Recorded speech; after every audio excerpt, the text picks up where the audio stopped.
So we're going to go ahead and continue talking about population and surveying and samples. So right now I want you to go to page 21. I'm going to have a couple more definitions. So right now I want you at 21, take out your pencil, and we're going to copy down a couple definitions. So the first one we're going to look at is convenience sample. So a convenient sample, so you can go ahead and pause this video with your group at any time if you want to go ahead and make sure you get these definitions down. I'm going to go ahead and just talk about them. So if you need the definition, I'd pause it now. So convenient sampling is choosing a group to survey that is readily available. I like to call this kind of lazy sampling. So you're kind of just, say you're the surveyor, you're kind of just picking a group and you're saying, okay, I'm going to go ahead and ask these people because that's easy for you as a surveyor or the researcher. It's not necessarily being good about making sure it's random or that it's unbiased. There's a good chance that that could become a biased sample. An example of convenient sampling might be that, like I was talking with Mr. Delgado, and he said he's trying to figure out which group he should give money to, whether it be the band or the football team, right? And he chose to go into the lunchroom and he sits down at the first table he sees, or maybe he says, "I'm going to pick the first 10 people that I see." That's an example of convenient sampling. So it's just quick and ready, and he jumps right to the first person. All right, the next thing we're going to do is we're going to be filling in this this circle. I'm going to go one at a time, but these are some different biased influences that can play a part on your samples. All right, so once again, you can pause it at each one if you want to get down the definition of this group. So the first thing you're going to write down is a suggestive question. So this is like a question that suggests an idea to a voter. We're going to see some examples of these later, but it might be like a question that says, would you rather have this delicious salad or the usual sandwich, right? It's using the word, it's being suggestive to the voter or the person you're asking the question to. Another example of biased influences. One-sided sampling, so limiting this is limiting who you're asking. It might be something like we had said with Mr. Delgado trying to ask a group. If he sits down at one lunch table and he asks them, he might end up getting just one side of the population. If he's trying to figure out what the whole entire school is thinking about where he should put that money, if he sits down at one lunch table, there's a good chance he might end up getting just one side. He might get just a full football team sitting down at that lunch table. Our last influence is going to be a small sample size. So this is very similar.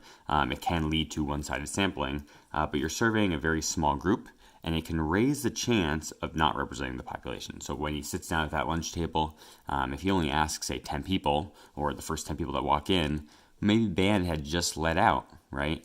And therefore, as he's standing at, say, the front of the lunchroom, and he asks the first 10 people that walk in, there's a chance that it's all people from band if they had just let out. This is an example, but a small sample size can definitely lead to higher chances for bias. All right, so now we're going to jump around a little bit and do a problem that I think is good to highlight from your homework pages on each page. So the first one we're going to look at is on page 23 at the very top, number 9. It says, you want to estimate the number of students in a middle school who ride the bus. Which sample is best? So we have A, 7 students in the hallway, B, all students in the band, C, 50 8th graders at random, or D, 100 students during lunch periods. All right, so we have some things to pick through. So 7 students in the hallway. This is an example we had mentioned just a second ago, small sample size. So that's not a great thing if you're trying to figure out from the population of all middle schoolers. 7 students probably is not big enough. 50 8th graders at random. It is at random, which is nice, and we do look for that. But there are more than just 8th graders in middle school. So there's one flaw with that. So let's see if there's a better option. All students in the band, that's kind of like a one-sided group.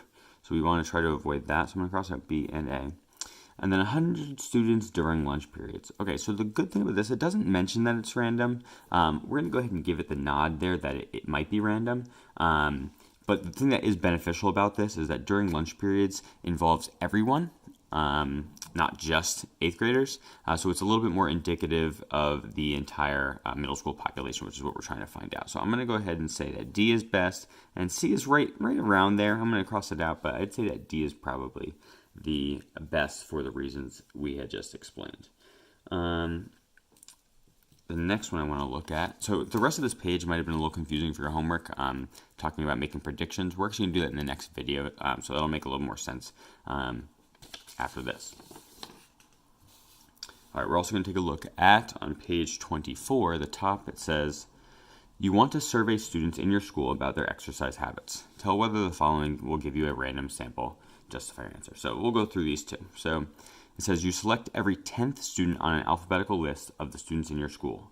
You survey the selected students in their first period class. So this is actually a really good way of sampling. Every 10th student is a really good way to truly do a random sample, not just saying, oh, I'm going to randomly pick you. This is actually truly a random method. So that's really good on an alphabetical list. And you just say from first period classes.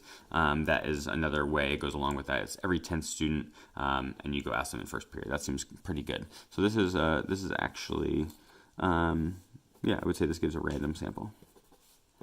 Number 2, at lunchtime, you stand by a vending machine. You survey every student who buys something from the vending machine. All right, so this is something where we're kind of predetermining who we're going to ask, especially considering we're looking to ask people about their exercise habits. Standing at a vending machine could have some sort of relation, right? Could have some sort of impact on the type of person you are asking. It's not our job to determine what that connection or impact might be, but there is a chance for some sort of bias, and also just the fact that this is not random. You're standing at a vending machine asking only vending machine people. So I'm going to say not random. All right, the next spot we're going to take a look at, this is the last one for this video, is on page 25. We're going to look at number 8. Okay, so it says a researcher wants to find out what brand of tomato sauce is most popular with people who work full-time. So here's our population, people who work full-time, that we're curious to find out about. He samples shoppers at a supermarket between 10 a.m. and 2 p.m. Is this a good sample? So one thing that's really important to do when you're figuring these out is first identify what is the population trying to find out about. And we just said people who work full-time.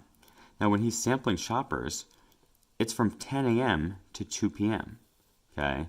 One thing that's already kind of negative about this is that it's only really one time slot, so you might be getting a one-sided sample. But the most important thing here is the fact that we're looking to find out about people who work full-time. If you're asking people in a supermarket from 10 a.m. to 2 p.m., those are not going to be full-time workers. Those people are currently working. So, yeah, this would be, this is not a good sample because it doesn't technically represent the people who you are looking to talk about in the population. You're probably just getting people who either don't work. Yeah, so that's it for this video. That's just about it. We're gonna do one more video on making predictions using samples.